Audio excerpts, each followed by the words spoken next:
What's up, everybody? Rob Nakamura, and I'm here with the High Chief, Zac Pauga. Together, we're fully hydrated, and we're going to get right into what we do every time right off the bat, the pump and dump, where we just review what just happened in the UFC, give some love, give some admonishment, some criticism, and maybe some high fives and secret what's ups, but won't waste any more time. We'll get straight into it. We don't tell each other our picks. Folks, if you got somebody you're pumping on or dumping on, let us know, comment. And Zac, you get to tell us what we're doing, bro. What we're doing. So I'm pumping first. As in a super pumpable card. So many great performances. But I have a very specific one that it seems obvious, right? My pump is Alex Poatan Pereira. Amazing performance. What I'm specifically pumping about here was I know for fact that he had norovirus the last fight. I was at the fight.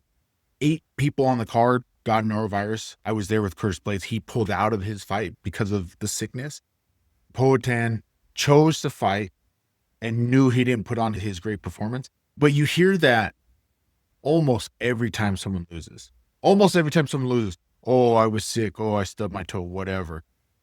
Well, then what? So what do you do when you get your rematch? Exactly what he did. You walk straight across the cage and knock them. There's no trilogy. He knocked him out in a minute. That's what you have to do when you're saying there was extenuating reasons why you lost the first fight. That's how you have to handle the rematch. And that was beautiful. I'm that idiot. I'm that idiot that wants a trilogy. Just because I'm a sucker for trilogies. And I really think like that's how we know for sure. NBA Finals runs on a series. The World Series runs on a series. Obviously, we love the NFL, and that's just one and done. But now there's a little bit of rumor on the other side, right? That at his full health or what, maybe it was an injury. I think that's what I saw. There's always, just like you said, bro. The point is, just like you said, every time somebody takes a loss, very seldomly do you just get the old vintage Matt Hughes. When you win, say very little. When you lose, say even less. That doesn't really happen in this modern era. Everybody's got a reason. Everybody's got an excuse. Whether it's legit or not, it's hard to tell.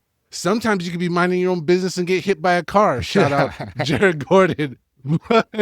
But I'm with you, man. It was great to see. I was shocked. I think everybody was shocked, man. He walked across like he fucking owed him money and thing like that. It was great to see. I'm all for it. I know it's like the easiest one because it's on the top, but just like you said, there are so many pumpable fights on this card. I don't even know. I'm going to try my best to play by the rules and just give one. But my pump is going to go Yusuf Zalal. Because, dude, what was it, like a minute and change, maybe? Got the armbar? You don't see armbar finishes in modern MMA at the professional level, at any level, really. Like, it's hard to find at the regional. They're almost evaporated completely from the UFC, and to do it against a veteran like Josh as fast as he did it literally looked like this, like it was so awesome and so fast. And I just got to give a guy credit to do something that I didn't see coming. Obviously Josh didn't see it coming. So yeah, big pump to him, man, to kind of pull a vintage thing that's basically almost extinct as quick as he did. I think. And I'll just throw this random comment out there. Dana not giving the full bonus or like being a loser about it is disgraceful. But that's it. That's the end of my rant. I mean, that's a great pick too. And not just the finish, just the run that Yusuf's got. Like he's done, it's so much harder to do what he's doing. To get in the UFC too early, right? That's what I feel like happened to me. To get in too early, to get cut, to fight your way. He didn't like fight once and then get back in. He had 3 or 4 fights, got back in, and now he's on a run, 4-fight, 5-fight win streak. And totally right about that armbar finish. I tell people all the time, you only need to learn jiu-jitsu for the defense. Like learning jiu-jitsu attacks in modern MMA, it is almost like a losing effort. When was the last time you saw an armbar? You never ever see it. And so yeah, to be on the run that he's on and to finish subs like that, it's awesome to see. Very, very cool to see. And man, I mean, I'm gonna squeeze one more. Shout out to automatic shout out to Puna. Good job, brother. Shabazian. The undercard, I'm not dogging it, but there was a lot of decisions, and he was one of the few that got it over the line, got a finish in that department. So for a guy that has had the love, then the hate, and now kind of coming back and just proving that he's actually really damn good and on a good run, hey, I love that. I love to see it. Yeah, he never got cut, but the same thing, right? He was the hot thing, right? Ronda Rousey, training partner, all that, blah, blah, blah. Had his stumbles, and now he's back on the winning side, putting a streak together. Definitely, definitely. So that means we're dumping. What you got, dude? So my dump is going to match up with your pump. It's Josh Emmett. My dump is Josh Emmett for one very specific reason. This is a little like inside information I'll give you guys when I'm listening to fights and how I'm judging fights when I hear people talk about their fights. When I hear someone talk about their camp, about all you hear about is how hard they worked, right? He said, oh, TJ made me throw up 3 times. Oh, I've never worked this hard, blah, blah. Everyone works hard. This is the UFC. There's no one doing camp that's not working hard, right? Even Derek Lewis, who pretends not to work hard, is working hard in camp. If you're telling me the only thing you did in camp was work really hard, then you're not ready. You're not getting better. You're going to get arm barred from the bottom like it's 1992. When guys talk like that, I just know they're not ready. I know that they didn't focus on the right things on camp. They're focusing on these weird measurables, VO2 max, all this stuff. I'm going to go down another rabbit. Dude, I think TJ Dillashaw was one of the best, right? I think he was one of the best. But that camp that he's putting together out there, what are they producing? Maiev came out of it for his last fight. But the famous thing about TJ is his last fight, he was on EPO. He's juiced to the gills now and running these camps. It was just all negative for me. All negative for me. I knew he was going to do bad. I knew he wasn't going to do well, how he was talking going into the fight. And then he did even worse than I expected. I'm so with you on a couple of points. One, I'll just say for me personally, I don't want to ever be that closely associated with a known decorated cheater, the CEO of EP. I don't know. I just think that's a bad look. Move on from my own commentary. Just like you said, shout out Euro Chris from In the Space. He mentioned he watched a little bit of the leading into the fights and an interview with Josh. And we all know Josh can crack. We all know Josh has power, but we want to know, like you said, what else you got going on in your preparation. And he was just mentioning like, oh, just working on my power. Like, dude, you're like 9.9 out of 10. We're like, how much more do you need to work on that? That's obviously not your problem. Why are you there? So I just, back to what you're saying, like, yeah, what other pieces were you adding to your game? It seems like you weren't, and you were just doing what already works, which didn't work. So yeah. All right. I'm going to go for the low hanging fruit. It's too juicy and too ripe for me to not go for it. Who am I dumping? Patchy Mix. Dude. Patchy, you look like you got a big fruit coming out of your face now, the last pictures I've seen of it. Man, to go from best bantamweight in the world to can't even stand up to a KSW brand new to the league guy. No disrespect to him at all. But if you were ranking the prestige of MMA titles on a chart, Bellator is way up here and KSW is a couple notches below. So this should have been a winnable fight. And like, you didn't even look like you were able to hang with this. And I know there's some people controversial. Oh, the grappling exchanges were great. Like, surviving prolonged grappling exchanges, you know what your reward is? You get to fight some more. That's my opinion. It doesn't give you more like credit. So yeah, man, I'm just curious on like, what are they going to do with this guy? They've already relegated him down to the early prelims. They already stuck him against somebody who he could have on paper beat.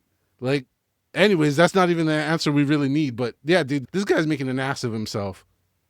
Dude, so you're 100% right. Of what do they do with him? Because I promise you they're not paying him 10 to 10. I promise you that I'm paying him 10 to 10. And so he's losing to debut guys. It wasn't like people are pretending that it was competitive fight. It wasn't a competitive fight. It was a split decision because he had a good first round. And then maybe some judges were arguing about the second round. But it wasn't like, but say he won. Okay, let's say he won that split decision. You had a competitive split decision with a guy on his UFC debut. Like what? Like I truly don't know what they do with him. Who does he go against next? We can't go any lower. Like we can't give you anyone lower than that. And with this whole thing, really, just like, so there's been some great Bellator guys that have come over, Michael Venom Page, but it's kind of really just showing the level that Bellator was always at. Like Michael Chandler, if you really want to think about it, if you really want to break down his career, right? He came in, he knocked out Dan Hooker, but then other than front kicking Tony Ferguson in the face, like what has he done in the UFC? The counter argument to that is the UFC's picking up these guys later in the game. They're picking up a little, shot warrant, if you will. But then Austin Vanderford goes and makes me a liar because he's in his prime, and he also just shit the bed in this. He was my one hope. He was my Bellator hope that I was like, hey, stop talking shit. Maybe if you don't pick a guy when he's after X amount of fights in X amount of years, you get different results. But no, you're right on that. And we were talking about this once again in the space, and folks, drop your comments. Let us know what you're thinking. What's next for Patchy Mix? Because the first initial reaction that came out of people was like, well, we just finishing up a Contender Series season. I go, okay, but granted to that, let's just say he beats one of those guys. What does it help? You just killed a new prospect and you don't improve Patchy's stock at all because, like you said, he's getting paid, and I'm going to assume pretty well, like way better than the average Joe that comes into the UFC. So what do? Then my logical answer is put him against maybe a long-standing contender that, is not necessarily going up to the title, but it will at least have some kind of entertainment value to draw people towards the attention of the card. I don't know, man. I could say it. And then that's a big piece that I don't know if people truly understand. I don't know who his manager is. I think Ali might even be his manager. For them to get him this fight, there had to be some strings pulled, right? The reason Tony Ferguson never got to fight on the prelims, fight a newcomer on the prelims, is because of how much money he made. And they're not going to pay you $200 to go be on the prelims. So strings were pulled, right? Favors were cashed in to get Patchy this fight, and he couldn't even win it and get on top. So I would not be shocked if they just cut him. Like, I wouldn't be shocked. I think that's an option as well, but I also think Dana and the gang are like that ultra petty, and they just want to grind down anything that's Bellator related. They just want to grind it down into a pulverized pulp and move on from it. Macy Chiasson, like, missing weight for arguably the 10,000 times she's probably tied Gastelum for most weight misses, but everybody just seems to not care or whatever. And then she gets dominated. She gets full-blown smoked. Shout out to Yana Santos. Yana looked like she turned back the clock severely and was just schooling her. So that's like a half pump, half dump. I just wanted to throw it out there just because it's ugly to miss weight that much and get your ass whooped that much. So I think who did they do this with? I'm going to say the wrong thing. I think it was with Trayshawn Vore. I think it was Vore.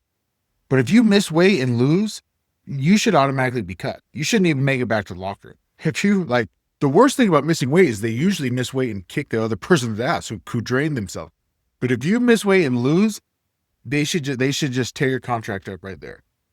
Dude, seriously. Is that any other thoughts? Because it was, like you said, there was a lot going on. I'm going to bring it up just because, but Yuri Prohaska, you got to do you, and that's what he did. If he walks into any gym in America right now with his style, they're telling him to get out of here. They're telling him, no, dude, no, you can't do that.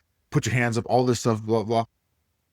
And he's the second best fighter on planet Earth, right? Or light heavyweight on planet Earth.